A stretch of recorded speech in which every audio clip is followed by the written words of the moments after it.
rien. Je veux place. Approchez. À partir de 15 minutes, pas de téléphone en direct. Honnêtement, c'était une journée très enrichissante.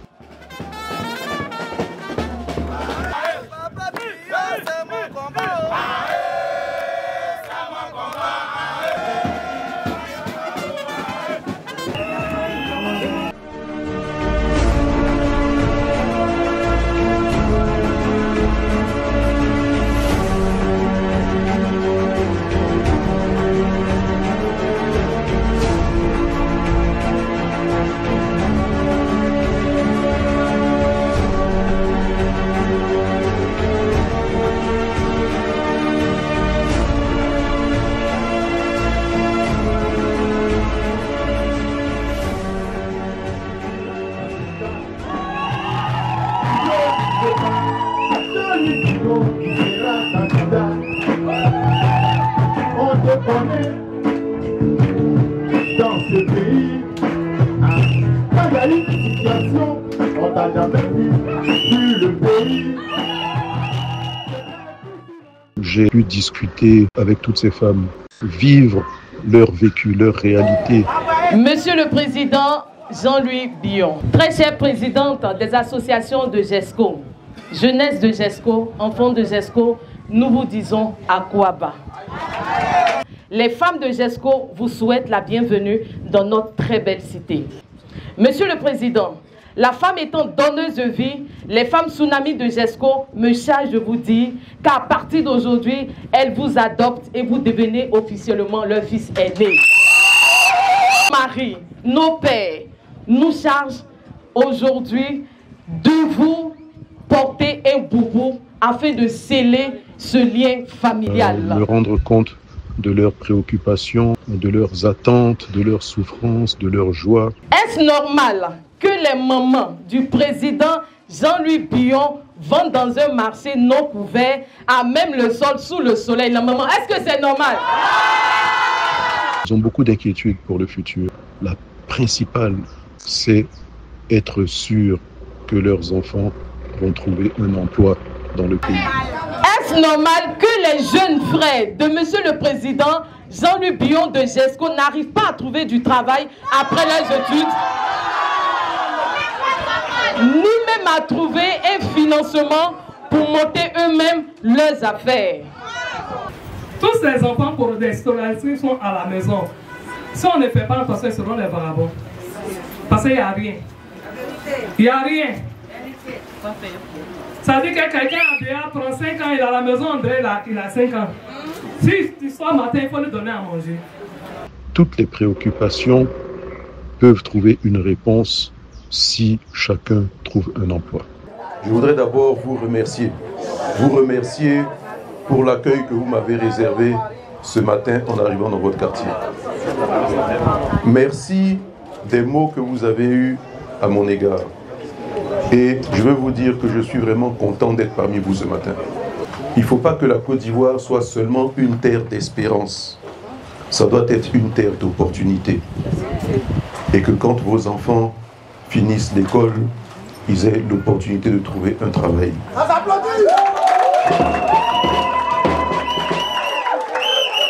Et qu'il y ait la sécurité pour les femmes. Et que le transport soit moins cher. Que l'électricité soit moins chère. Et que votre pouvoir d'achat puisse augmenter. Et que quand un jeune veut monter son affaire, il puisse avoir accès au financement. Toutes ces problématiques que vous avez évoquées, c'est pour ça que je me bats. Et moi, je le dis partout où je vais. Je veux favoriser le nationalisme économique et la préférence nationale. Que l'Ivoirien soit premier chez lui. Les ont fait leur travail, ils ont fait ce qu'ils ont pu. Mais à un moment donné, il faut savoir partir et laisser la place à ceux dont la préoccupation, c'est l'avenir de leurs propres enfants. Eux, ils ont fait leur temps. Maintenant, nous devons ouvrir un nouveau chapitre pour la Côte d'Ivoire. On a connu l'indépendance, on a connu la prospérité, on a connu la crise, on a connu la guerre, on a connu les difficultés. Et maintenant, il faut qu'une nouvelle génération arrive et fasse les choses différemment. Qu'on puisse changer tout l'urbanisme commercial et que vous ne puissiez pas dire on est en train de vendre sous le soleil. Non, il faut que le marché soit couvert et que tous les quartiers aient plusieurs marchés. Et que l'accès des marchandises en ville soit rapide et qu'il n'y ait plus cette tracasserie sur la route. Parce que c'est tout ça qui fait que le prix augmente. Et vous savez qu'avec moi, vos droits seront défendus et vos devoirs pourront s'exercer comme il faut. Ce n'est pas une réconciliation entre acteurs politiques, non. Il faut que les Ivoiriens aient confiance en leur justice, que les Ivoiriens aient confiance en leur administration, que les Ivoiriens aient confiance en leur police, en leur gendarmerie, tout ça. C'est ça qui fait que on va dire oui, on est réconcilié. Parce que celui qui a un droit, il sait que son droit sera respecté. Et je vais faire en sorte que les femmes aient plus de droits et plus de protection demain.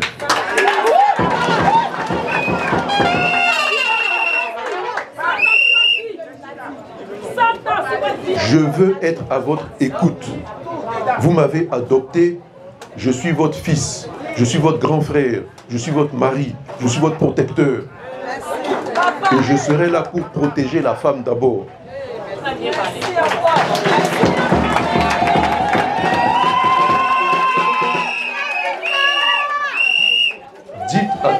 Dites à tous les maris de Côte d'Ivoire que le mari qui vous frappe, c'est moi qui vais le frapper.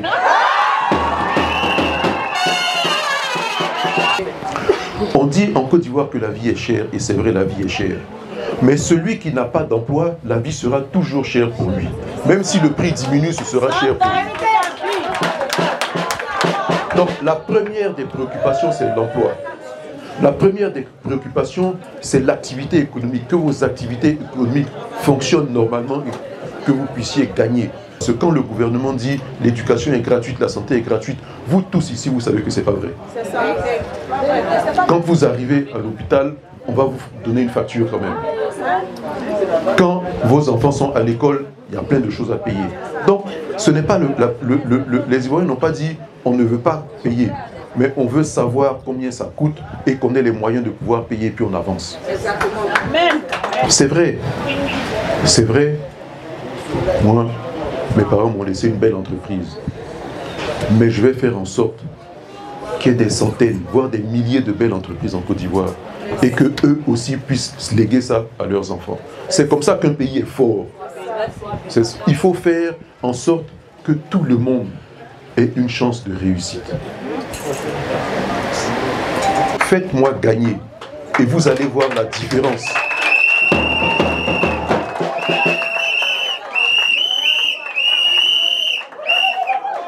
Vous allez voir la différence.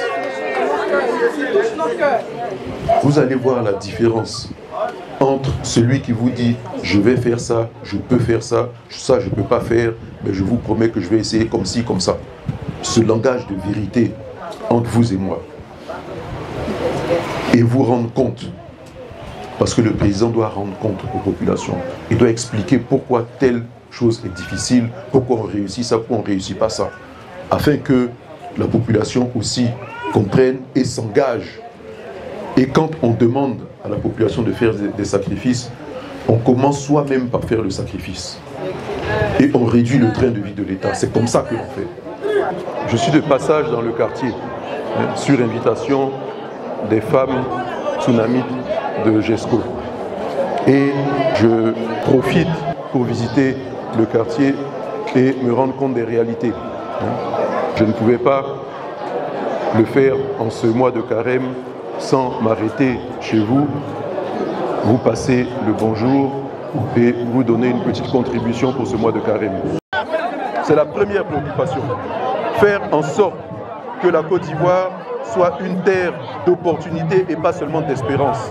Et que vous, les artistes, qui faisaient en sorte que la Côte d'Ivoire rayonne sur le plan culturel, que vous puissiez réussir et vivre décemment de votre art.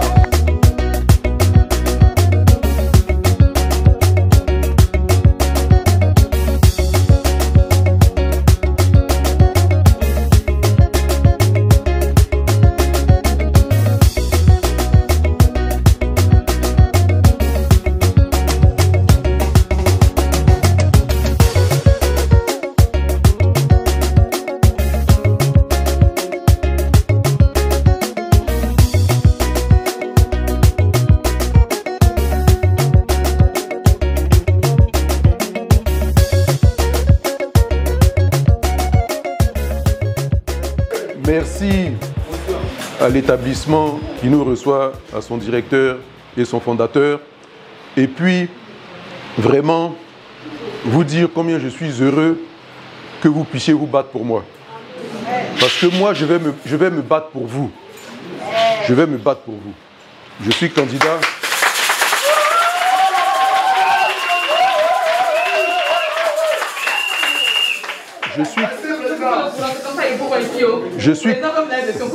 Non, je vois moi-même. Je vois moi-même. C'est tout ça que je vais arranger quand je vais arriver.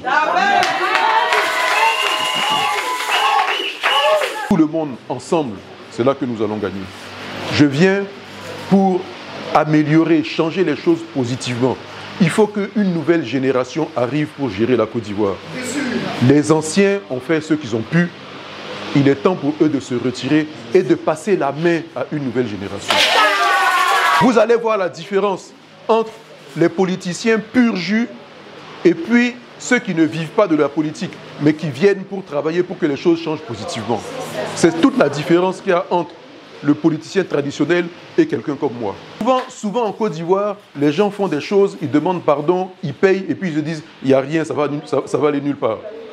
Dites-vous qu'avec Jean-Louis Billon, ça va arriver quelque part.